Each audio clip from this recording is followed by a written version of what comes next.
First reading, a reading from the Acts of the Apostles. After Paul and Barnabas had proclaimed the good news to that city and made a considerable number of disciples, they returned to Lystra and to Iconium and to Antioch.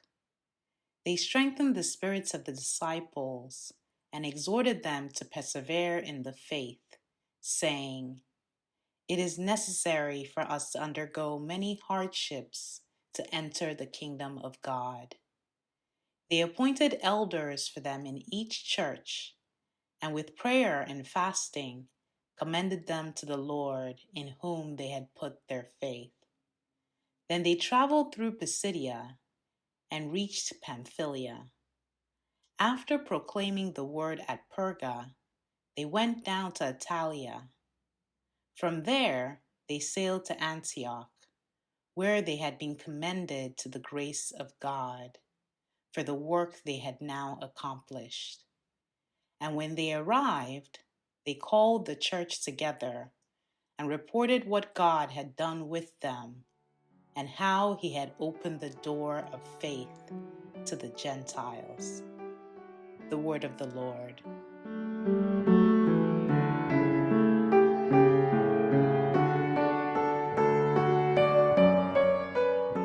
Responsorial Psalm. The response is, "I will praise your name forever, my King and my God." The Lord is gracious and merciful, slow to anger and of great kindness. The Lord is good to all and compassionate toward all his works. I will praise your name forever, my King and my God. Let all your works give you thanks, O Lord, and let your faithful ones bless you. Let them discourse of the glory of your kingdom and speak of your might. I will praise your name forever, my King and my God. Let them make known your might to the children of Adam and the glorious splendor of your kingdom.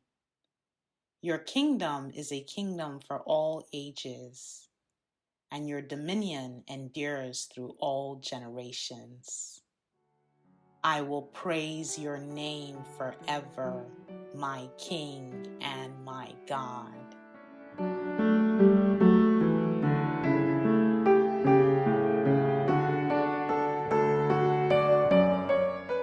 Second reading, a reading from the book of Revelation.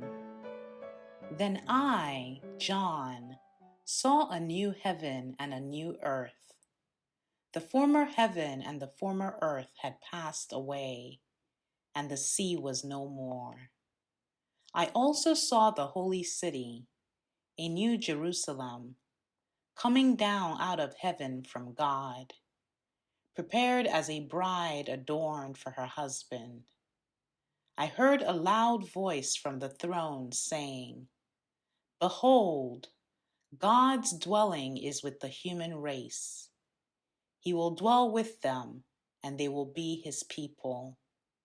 And God himself will always be with them as their God. He will wipe every tear from their eyes, and there shall be no more death, or mourning, wailing, or pain, for the old order has passed away." The one who sat on the throne said, "Behold, I make all things new." The word of the Lord.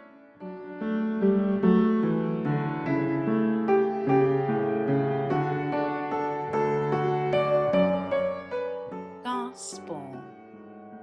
A reading from the Holy Gospel according to John.